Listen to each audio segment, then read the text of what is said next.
জাপানের বিপক্ষে কেমন একাদশ নিয়ে মাঠে নামবে ব্রাজিল?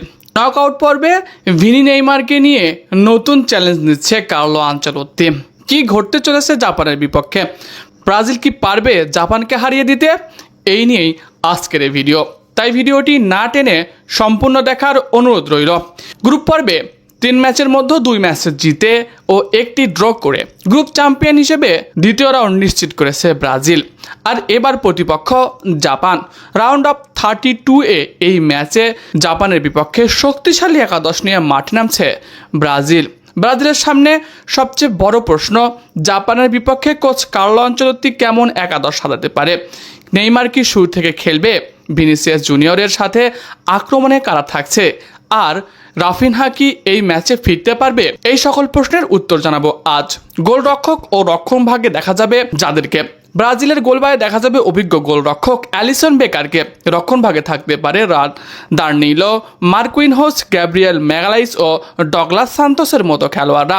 জাপানের বিপক্ষে রক্ষণে সতর্ক হয়ে মাঠে নামবে ব্রাজিল, কেননা জাপানের বড় শক্তি হলো দ্রুত কাউন্টার অ্যাটাক। তাদের দ্রুত অ্যাটাকিং গতি যে কোনো প্রতিপক্ষের ডিফেন্স ভেঙে দিতে পারে। অন্যদিকে এই জাপান অন্যতম ফেভারিট দল নেদারল্যান্ডসকে 1-1 গোলে রুখে দিয়েছিল। তাই ব্রাজিল কোচ একটু হলেও সতর্ক থাকছে। অন্যদিকে এই জাপানের বিপক্ষেই 2025 সালে 3-2 গোলের হার পেয়েছিল ব্রাজিল। তাই অতিরিক্ত সতর্ক হয়ে মাঠে নামাটা জরুরি হয়ে পড়েছে ব্রাজিলের জন্য। মিডফিল্ডে ব্রাজিল যেমন সাজাতে পারে, মাঝমাঠের অভিজ্ঞতা ও শক্তির সমন্বয় রাখতে চাইবে।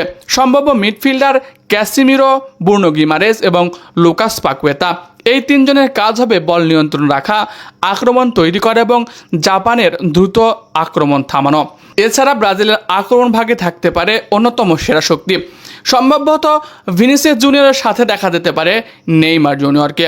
অন্যদিকে নেইমারকে এই ম্যাচে প্রথম একাদশ থেকেই খেলাতে পারে কার্লো আনচেলত্তি, এমনটাই বিভিন্ন সংবাদ মাধ্যম থেকে জানা যাচ্ছে। গত ম্যাচে নেইমার দলে ফিরে যেভাবে চান্স ক্রিয়েট করেছে মাত্র 15-20 মিনিট খেলে, সেটা নেইমারকে প্রশংসায় ভাসাচ্ছেন। নেইমারের খেলায় মুগ্ধ হয়েছেন কার্লো আনচেলত্তিও। তাই এই ম্যাচে শুরুর একাদশে জায়গা পেতে পারে নেইমার জুনিয়র। অন্যদিকে রাফিনহা যদি ফিট থাকে তাহলে তাদের সাথে আক্রমণে যোগ দিবেন তিনি, কিন্তু যদি ফিট না থাকে তাহলে এই জায়গায় মাথেউ কুনা জায়গা পাবে। গত 2 ম্যাচে টানা 2টি গোল করে এখন জনপ্রিয় হয়ে গেছেন ম্যাথিউ কুনা। নিয়মিত মাঠে খেলছেন, দলের জন্য সেরাটা দিচ্ছেন। তাই সব কিছু মিলিয়ে এমন আক্রমণ সাজাতে চাই কার্লো আনচেলত্তি। ভিনিসিয়াসের গতি এবং ড্রিবলিং জাপানকে রক্ষণের সমস্যায় ফেলতে পারে। অন্যদিকে নেইমারের অভিজ্ঞতা, সৃজনশীলতা মাঠের বিভিন্ন পার্থক্য গড়ে দিতে পারে।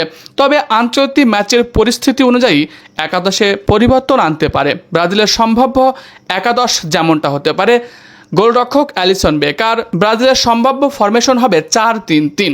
আর একাদশ হতে পারে গোলরক্ষক Alisson Becker, রক্ষণভাগে দার্নিলো, Marquinhos, Gabriel Magalhaes এবং ডগলাস সান্তোস। মিডফিল্ড সামলাবে ক্যাসিমিরো, ব্রুনো গিমারেস, পাকুয়েতা এবং আক্রমণে থাকবে মাথেউ কুনা, নেইমার জুনিয়র এবং ভিনিসিয়াস জুনিয়র। এটি সম্ভাব্য একাদশ। চূড়ান্ত একাদশ ম্যাচের আগে নিশ্চিত করে কোচ, তাই আগে থেকে কোনো কিছু নিশ্চিত বলা যাবে না। তবে সম্ভাব্য এমন একাদশ নিয়ে মাঠে নামতে পারে। জাপানের বিপক্ষে ব্রাজিলের সবচেয়ে বড় অস্ত্র তাদের আক্রমণ ভাগ। তবে বিশ্বকাপের নকআউট ম্যাচে কোনো দলকেই সহজভাবে নেওয়া যাবে না। জাপান নিজেদের শক্তি দিয়ে লড়াই করতে প্রস্তুত। আপনার মতে ব্রাজিলের একাদশে নেইমারকে কি শুরু থেকেই রাখা উচিত? কমেন্টে জানান আপনার মন্তব্য।